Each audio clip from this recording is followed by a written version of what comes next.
तो आज हम बात करने वाले हैं जेफरी एप्स्टीन की और उन फाइल्स की जो उसके नाम से जुड़ी हैं।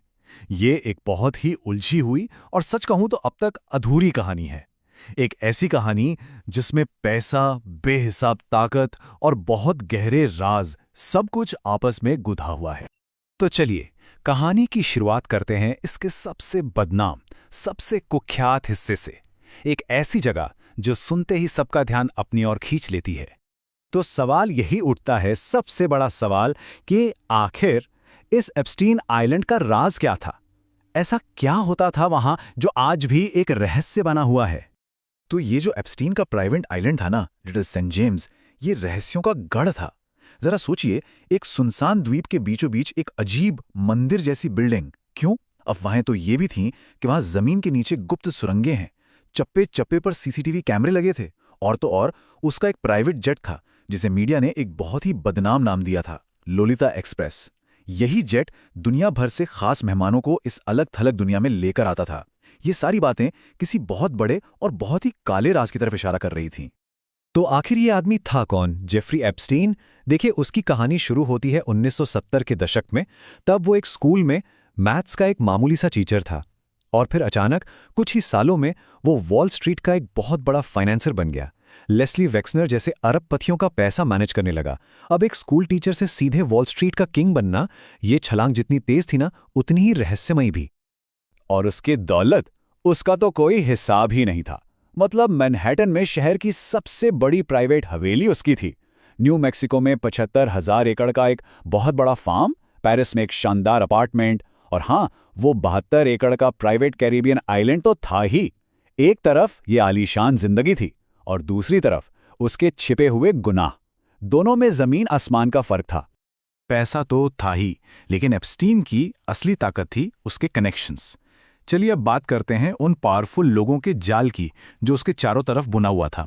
और यकीन मानिए, इस स्कैंडल का ये एक बहुत ही अहम हिस्सा है।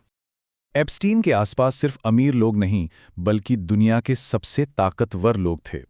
नाम सुनिए, बिल क्लिंटन, जिन्होंने एप्स्टीन के जेट पर एक दो बार नहीं, पूरे 26 बार सफर किया।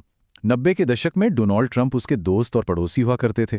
बिल गेट्स, बड़े बड़े हॉलीवुड स्टार्स, कौन नहीं था उसकी पार्टियों में। और सबसे चौंकाने वाली बात यह है कि आज तक उसकी पूरी क्लाइंट लिस्ट कभी मिली ही नहीं।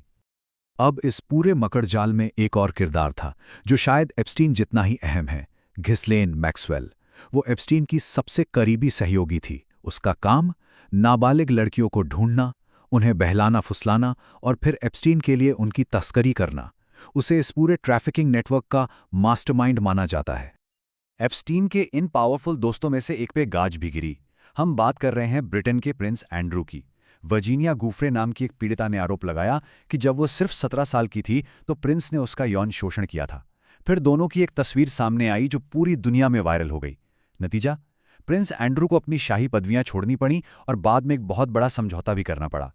तो ये तो थी ताकत और पैसे की कहानी। लेकिन इस कहानी का एक और पहलू है जो सबसे जरूरी है, और वो है पीड़ित। चलिए अब बात करते हैं उन लड़कियों की जिन्होंने न्याय के लिए एक बहुत लंबी और मुश्किल लड़ाई लड़ी। इस लड़ाई की पहली चिंगारी जली साल 2005 में।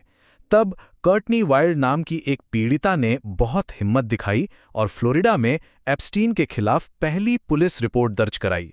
ये वो पल था जब पहली बार आधिकारिक तौर पर इस मामले की जांच शुरू हुई। लेकिन न्याय मिलना इतना आसान कहाँ था? 2008 में एक ऐसी डील हुई जिस पर यकीन करना मुश्किल है। सोचिए, दर्जनों नाबालिग लड़कियों की तस्करी का आरोप और सजा सिर्फ 18 महीने, जिसमें से भी उसने केवल 13 महीने ही काटे। इतना ही नहीं, उसे हफ्ते में 6 दिन जेल से बाहर जाने की इजाजत थी, काम के नाम पर। इस डील को स्वीट हार्ट डील कहा गया, जिसने एप्स्टीन और उसके ताकतवर दोस्तों दोनों को बड़े इल्जामों से बचा लिया। फिर कई साल तक मामला शांत रहा, लेकिन 2018 में जूली के ब्राउन नाम की एक पत्रकार ने अपनी इन्वेस्टिगेटिव रिपोर्टिंग से उस सीक्रेट डील का पर्दाफाश कर दिया। उनकी रिपोर्ट के बाद पब्लिक में जबरदस्त गुस्सा भड़का, कानूनी दबाव बढ़ा और आखिरकार 6 जुलाई 2019 को जेफरी एप्स्टीन को फिर से गिरफ्तार कर लिया गया। और हाँ, इस बार कोर्ट ने उसे जमानत देने से साफ मना कर दिया। और अब कहानी पहुंचती है अपने सबसे सनसनीखेज मोड़ पर। एप्स्टीन की मौत, एक ऐसी मौत जो अपने पीछे कई अनसुलझे सवाल छोड़ गई।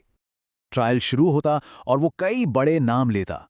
इससे ठीक पहले 10 अगस्त 2019 को एप्स्टीन न्यूयॉर्क की एक हाई सिक्योरिटी जेल में अपनी कोठरी में मरा हुआ मिला। और यहीं से सबसे बड़ा सवाल खड़ा होता है, जो आज तक कायम है। क्या यह आत्महत्या थी या उसे हमेशा के लिए चुप करा दिया गया? देखिए, उसकी मौत के हालात बहुत ही अजीब थे। जिस रात ये हुआ, उसकी सेल के बाहर लगे दोनों सीसीटीवी कैमरे खराब हो गए। ड्यूटी पर जो 2 गार्ड थे वो सो गए और उसे कुछ ही दिन पहले सुसाइड वॉच से हटाया गया था। ये सारी बातें मिलकर एक ही तरफ इशारा करती हैं कि शायद उसे ताकतवर राज दफन करने के लिए रास्ते से हटा दिया गया। एप्स्टीन तो दुनिया से चला गया, लेकिन उसकी सबसे बड़ी राजदार घिस्लेन मैक्सवेल कानून से नहीं बच पाई। उसे जुलाई 2020 में पकड़ा गया, फिर 2021 में दोषी करार दिया गया और आखिरकार जून 2022 में इस पूरे ट्रैफिकिंग नेटवर्क में उसकी भूमिका के लिए उसे 20 साल जेल की सजा हुई।